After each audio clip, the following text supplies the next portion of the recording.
क'क्राझाराव 39थि बड'लेण्ड मुंख्लं सान फालिनायजों लोगोसे गोदानै लुफुंजानाय मुंख्लं सुजित नार्जारी पार्क बेखेवनो साखाफारा।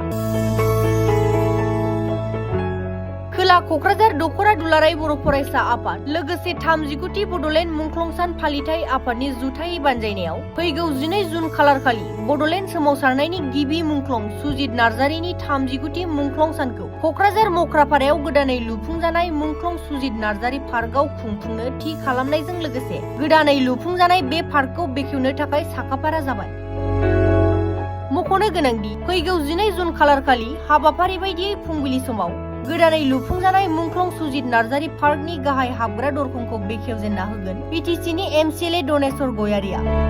लोगोसे दुलाराय बर' फरायसा आफादनि फिरफिला बिरहोगोन आफादगिरि खोरोमदाव औवारिया आरो मुंख्लं सुजित नार्जारीनि आबुं मुसुखाखौ बेखेवना होगोन हाबाफारिनि गाहाय आलासि बिटिसिनि गाहाय खुंगिरि हाग्रामा महिलारि बिथाङा। बेखायनो मुंख'खानाय बै सानखालि बयबो रायजो राजाखौ हाबाफारियाव बाहागो लाफैनो थाखाय खावलायहरदों एमसिएलए दनेस्वर गयारिया।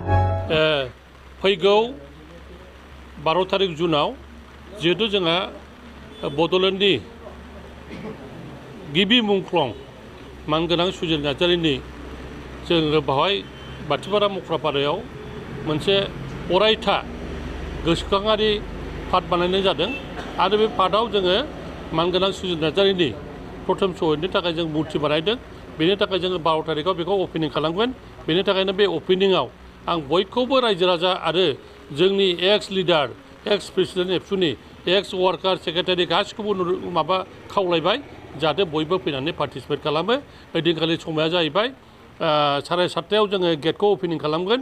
8टायाव जोङो एबसुनि मानगोनां प्रेसिडेन्ट खोरोमदाव औवारिया फ्लेग हस्टिं खालामगोन आरो 8:30 बाजियाव जोंहा मानगोनां चिफ बिटिसिनि हाग्रामा महिलारि बिथाङा जोंनि मुर्तिखौ सुजित नार्जारी मुर्तिखौ अपेनिं खालामगोन। बेनिखायनो आं बयखौबो खावलायबाय ओइदिनखालि जोङो बयबो दोलै नोगोरै जिहेतु बड'लेण्ड मुभमेन्टनि गिबिसिन मुंख्लं बे मुंख्लं सानाव आरो सुजित नार्जारीखौ मान सनमान होनो थाखाय आं बयखौबो खावलायनाय जाबाय।